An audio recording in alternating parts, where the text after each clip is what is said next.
Sosok Xiaoyan jatuh terhempas dengan keras, dengan Taixu Shen di atasnya. Sebelum pergi, Xiaoyan membanting telapak tangannya ke kepala Taixu Shen dan menyedot semua sumber daya agung ke dalam laut segala roh. Adapun prajurit ilahi Taixu yang kehilangan sumber dayanya, tubuh besarnya meredup. Kemudian tubuh Xiaoyan berubah menjadi sinar api, dan bersama penguasa Bahuang Xuanzong, dia bergegas menuju jantung baja Master Taixu. Jika terdapat terlalu banyak darah, darah dapat didaur ulang dan dihilangkan seluruhnya. Tubuh sebesar itu akhirnya mulai terbakar dengan nyala api di altar. Dan Xiaoyan telah pergi dengan tabut itu. Tidak diketahui berapa lama waktu yang dibutuhkan sebelum apinya padam, tidak meninggalkan apapun dari prajurit ilahi Taixu di dalam kehampaan, bahkan abu pun tidak tersisa. Heart of Fire hari ini, saya secara samar-samar dapat menerapkan beberapa aturannya, dan kekuatan penghancurnya semakin kuat. Xiaoyan melihat nyala api yang berkobar di telapak tangannya, dan saat ini dia merasakan aturan yang terkandung dalam nyala api tersebut. Menerobos keabadian Tuhan membutuhkan pemahaman yang jelas tentang aturan, dan jalan api selalu merupakan pilihan terbaik.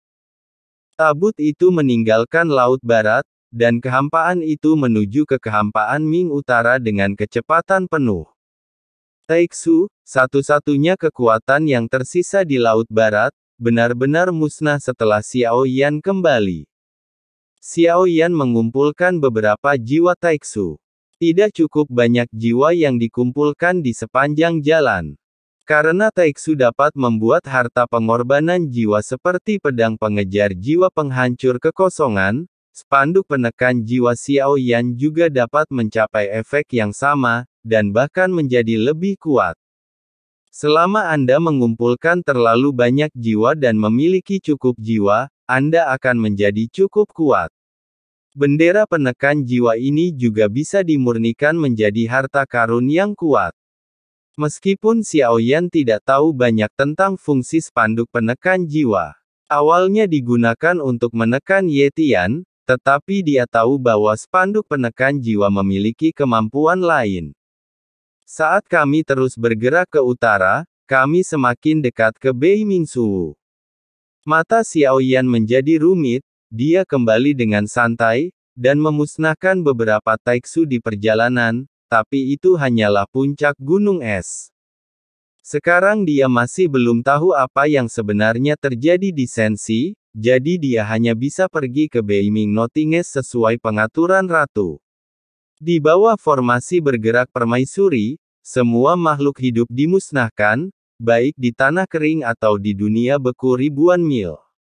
Hanya formasi bergerak yang masih ada, dan apalagi tanpa kekuatan sebuah bintang sama dengan kematian. Ia adalah sumber penopang bagi ribuan makhluk hidup. Setelah intinya diekstraksi, tidak ada makhluk hidup yang dapat bertahan hidup di sini. Bagi manusia dan banyak makhluk hidup, bintang tidak lebih dari sebuah bencana alam yang membuat mustahil untuk memiliki kemampuan untuk berkembang. Melihat bintang-bintang yang hancur ini dan bahkan sebagian besar sisa-sisanya tidak sepenuhnya busuk, pemandangan di depannya membuat Xiaoyan merasa tercekik. Bergerak lagi dan lagi dalam waktu yang sangat singkat, ketika beberapa bahtera melintasi Laut Barat sepenuhnya, ketiadaan memasuki ketiadaan Ming Utara. Beiming Niuiti adalah lautan hampa paling misterius di Sensi.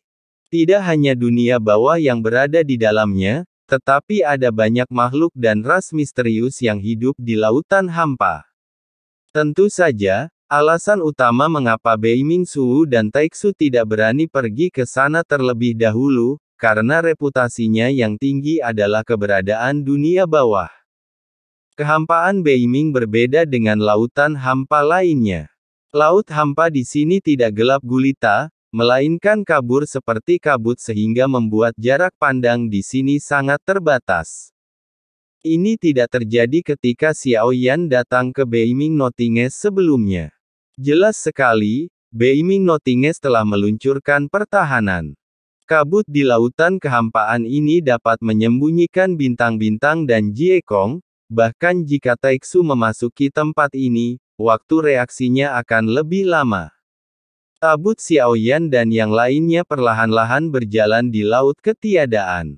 Mereka tidak tahu kapan mereka tiba di sini, karena dunia bawah terus bergerak, dan mereka bahkan tidak tahu lokasi tepatnya.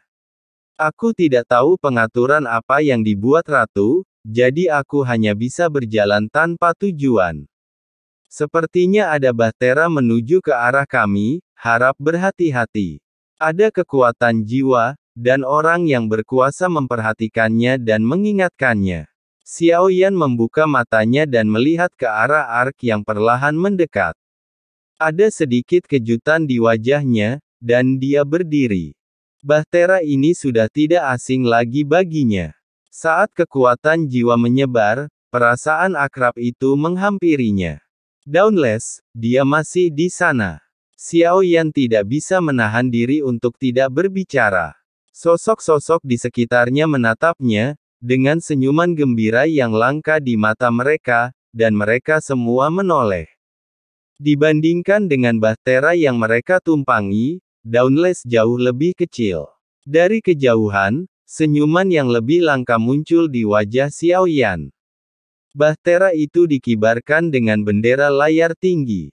Di bendera itu, Yuan Mo bisa melihat beberapa kata yang tidak benar tertulis di atasnya. Tuan Xiao tidak terkalahkan di dunia. Melihat kata-kata ini, Xiaoyan langsung menebaknya. Selain Xiao Zhan, seharusnya tidak ada orang lain di tim beranggotakan 5 orang yang akan melakukan hal seperti itu. Membosankan sekali. Aku berkata, Xiao Zhan, bisakah kamu berhenti sebentar dan berhenti berjalan mengelilingi tabut?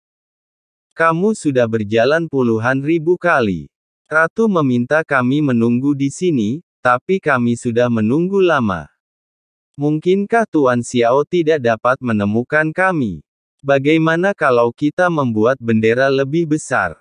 Skullwar mencubit dagunya dan menatap bendera besar itu dengan tatapan penuh perhatian, karakter besarnya bengkok dan sangat jelek. Jangan khawatir, Tuan Xiao pasti akan melihatnya. Kekuatan Tuan Muda Xiao kita saat ini seperti dewa, apalagi yang bisa dia lakukan tanpa wajah yang tidak bisa dia ajak bicara. Xiaoyan mungkin akan sedikit ragu ketika melihatnya, karena dia sudah lama tidak melihatnya. Gan, kapan kamu punya pacar karena tinnitus?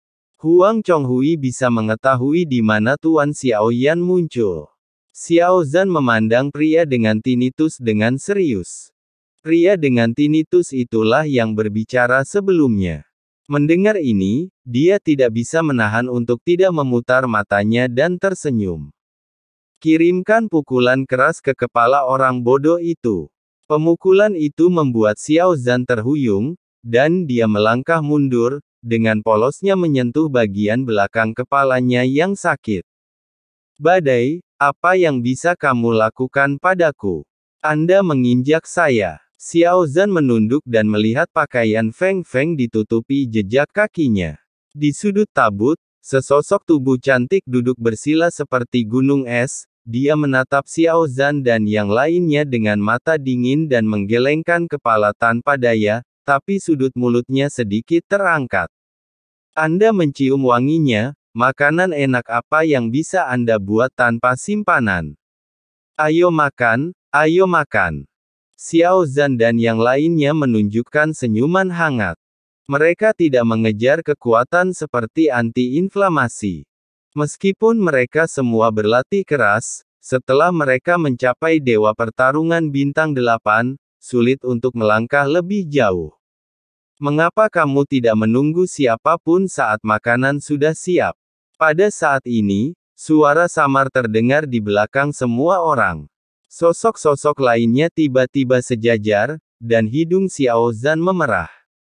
Tuan Muda Xiao, Xiao Zhan menangis keras dan berbalik sambil tersenyum. Dia tahu itu pasti Xiaoyan bahkan tanpa memandangnya.